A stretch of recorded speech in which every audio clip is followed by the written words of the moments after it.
4 মাস 10 দিন পর আবারও খোলা হয়েছে কিশোরগঞ্জের ঐতিহ্যবাহী পাগলা মসজিদের 9টি দান বাক্স। এখন চলছে টাকা গণনা। মসজিদের প্রশাসনিক কর্মকর্তা বীর মুক্তিযোদ্ধা শওকত উদ্দিন ভূঁইয়া জানান, সকাল 7টায় দান বাক্স থেকে টাকা বের করা শুরু হয়।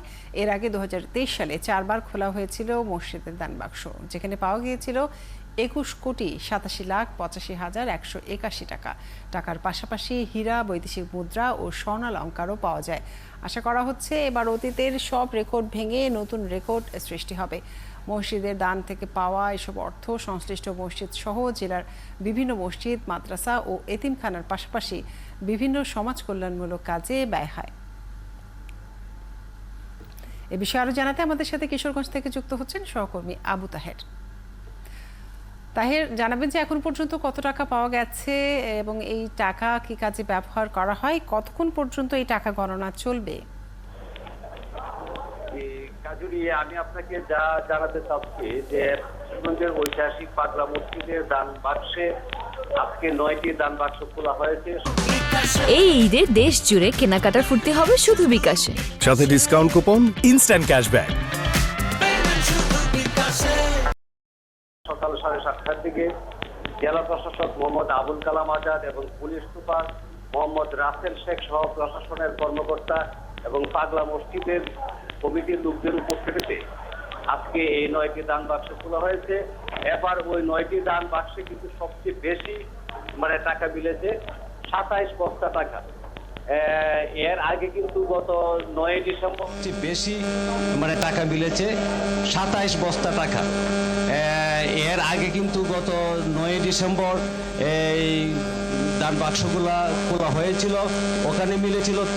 ধারণা করা যাচ্ছে যে এবার সবচেয়ে বেশি টাকা কিন্তু পাগলা মসজিদের এই দান বাক্সগুলোতে মিলবে। আমি আপনাকে আরো একটা বিষয় জানিয়ে রাখি যে এখানে আপনার এই রূপালী ব্যাংকের কর্মকর্তা এবং পুলিশ এবং এই পাগলা মসজিদ সংলগ্ন মসজিদ, এতিমখানা এবং শিক্ষার্থীরা সবাই মিলে প্রায় 2 শতাধিক মানুষ কিন্তু এই গণনা কাজে অংশ নিচ্ছেন। এবং গণনায় গত 9 ডিসেম্বর যে গণনা করা হয়েছিল রাত্রে প্রায় 11:30টায় বেজে গিয়েছিল। তবে ধারণা করা হচ্ছে যে আজকে হয়তো রাত্রে 12টা-1টা পর্যন্ত কিন্তু এই টাকা গণনা করতে লেগে যাবে বলে আমরা জানতে পেরেছি। আমার সামনে এখানে উপস্থিত আছেন এই রূপালী ব্যাংকের একজন কর্মকর্তা। ওনার কাছ থেকে আমি জানতে চাই যে আজকে গণনা করতে কেমন সময় লাগতে পারে, যদি একটু বলেন।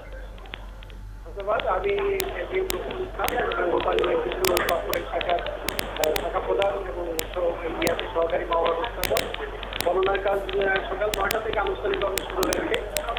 হয়তো আজকে তো যেহেতু 27 বস্তা টাকা পাওয়া গিয়েছে, রাত হয়তো 10টার কমপক্ষে বাজবে।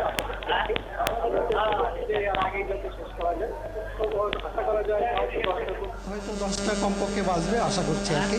আমরা চেষ্টা করছি যে আর আগেই যাতে শেষ করা যায়, তো আশা করা যায় যে হয়তো 10টার মধ্যে শেষ হবে রাত। তার মানে এই গণনা রাত পর্যন্ত চলবে। আবু তাহের, আপনাকে অনেক ধন্যবাদ যুক্ত থাকার জন্য। দর্শক, কিশোরগঞ্জে পাগলা মসজিদে দান বাক্স খোলা হয়েছে, সেখানকার টাকা গণনা চলছে, সেই খবর জানাচ্ছিলেন আমাদের সহকর্মী।